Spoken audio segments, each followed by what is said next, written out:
முன்னொரு காலத்தில் ஒரு ராஜாவுக்கு 4 மனைவிகள் இருந்தாங்களாம். அந்த ராஜா 4வது மனைவியை தான் ரொம்ப அதிகமாக நேசிச்சாராம். உலகத்தில் உள்ள எல்லா பெஸ்ட்டு திங்ஸும் 4வது ஒய்ஃபுக்கு கிடைக்கணும்னு நினச்சி அதை வாங்கி வாங்கி அவங்களுக்கு கொடுத்தாங்களாம். 3வது ஒய்ஃபையும் ரொம்ப பிடிக்குமா.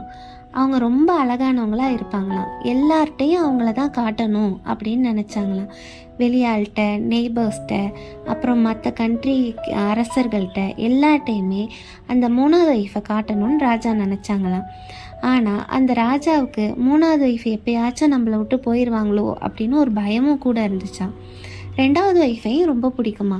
2வது ஒய்ஃப் எந்த கஷ்டமான சுச்சுவேஷன் வந்தாலும் அதுக்கு ஒரு சொல்யூஷன் சொல்லுவாங்களாம். அதனால 2வது ஒய்ஃபையும் பிடிக்குமா. மொதல் ஒய்ஃபு ரொம்ப லாயலாக உண்மையாக இருப்பாங்க. அரசருக்கு தேவையானதை பார்த்து பார்த்து செய்வாங்க. ஆனால் மொதல் ஒய்ஃபை அவர் லவ் பண்ணதே கிடையாதான். ஒரு நாள் ராஜாவுக்கு ரொம்ப முடியாமல் போயிடுச்சான். அப்போ சாக போகிற சுச்சுவேஷனில் அவர் இருந்திருக்காரு. அப்போ 4வது ஒய்ஃபை கூப்பிட்டு கேட்டாராம், நான் இறந்து போனோன்னே என்னோட எல்லாமே போயிடும், நீயாச்சும் என் கூட வருவியா அப்படின்னு கேட்டோன்னே அவங்க என்னால் முடியவே முடியாது அப்படின்னு சொல்லிட்டு எழுந்து போயிட்டாங்களாம். அடுத்து 3வது ஒய்ஃபையும் கேட்டாராம். 3வது ஒய்ஃப் அதுக்கு சொல்லியிருக்காங்க, முடியாது, எனக்கு இந்த லைஃப் ரொம்ப பிடிச்சிருக்கு, நீங்கள் இறந்தோன்னு நான் இன்னொருத்தரை கல்யாணம் பண்ணிக்கிட்டு ஜாலியாக இருப்பேன் அப்படின்னு சொல்லிட்டு போயிட்டாங்களாம். அடுத்து 2வது ஒய்ஃப் கிட்டே கேட்டிருக்காங்களாம், எப்போதும் நீ எனக்கு நல்ல அறிவுரை சொல்லுவேன், எல்லாம் பண்ணுவேன், நீயாச்சும் என் கூட வந்துடுறியா அப்படின்னு சொல்லி கேட்குறப்ப அவங்க சொல்லியிருக்காங்க, என்னால் இந்த தடவை உனக்கு ஹெல்ப் பண்ண முடியாது, என்னால் ஒன்று தான் பண்ண முடியும், உன்னை சுடுகாடு வரைக்கும் கொண்டு விட முடியுமே தவிர என்னால் எதுவுமே பண்ண முடியாது அப்படின்னு சொல்லிட்டாங்களாம். அடுத்து ஒரு குரல் கேட்டுச்சான். யாரோட குரல்னு கேட்டால் மொதல் ஒய்ஃபோட குரல். நீங்கள் எங்கே போனாலும் நான் வருவேன், கண்டிப்பாக வருவேன், உங்களை தனியாக விட மாட்டேன் அப்படின்னு சொன்னோன்னே அவங்கள பார்த்தாங்களாம் ராஜா. அவங்க அப்படியே ஒல்லியாக இழைச்சி துரும்பாகி அவ்வளோ மோசமான கண்டிஷனில் இருந்தாங்களாம்.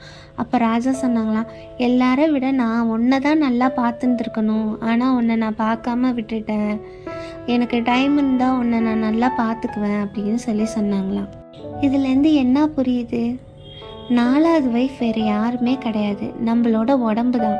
நீங்கள் என்ன தான் கொடுத்து கவனித்தாலும் வயசு ஆக ஆக அது மரணம் வரப்போ அந்த உடம்பு நம்மளை விட்டு போய் தான் ஆகணும். அதுதான் 4வது ஒய்ஃப்.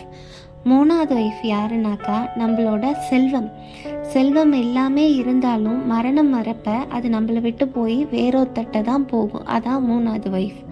2வது ஒய்ஃப் யாருனாக்கா நம்மளோட ஃபேமிலி உறவுகள். அதாவது அவங்க சுடுகாடு வரைக்கும் தான் வருவாங்க, அதுக்கு மேலே நம்மள கூட இருக்க மாட்டாங்க. எவ்வளோ கஷ்டமான சுச்சுவேஷனில் நம்ம கூட இருந்தாலும் மரணத்துக்கு அப்புறம் சுடுகாடு வரைக்கும் தான் வருவாங்க, அதுக்கப்புறம் வரமாட்டாங்க. ஃபஸ்ட்டு ஒய்ஃப் யாருன்னா அதுதான் நம்மளோட சோல். நம்ம சோலை இந்த 3 திங்ஸ்னால கண்டுக்கவே மாட்டோம். ஈகோ, ஸ்டேட்டஸ் இருக்குது, பணம் இருக்குது, அது இருக்குன்னு அந்த மனசை நம்ம கண்டுக்கவே மாட்டோம். ஆனால் அந்த சோல் தான் நம்ம இறந்தாலும் நம்ம கூட வரும். இதான் இந்த ஸ்டோரியோட உண்மையான தீம்.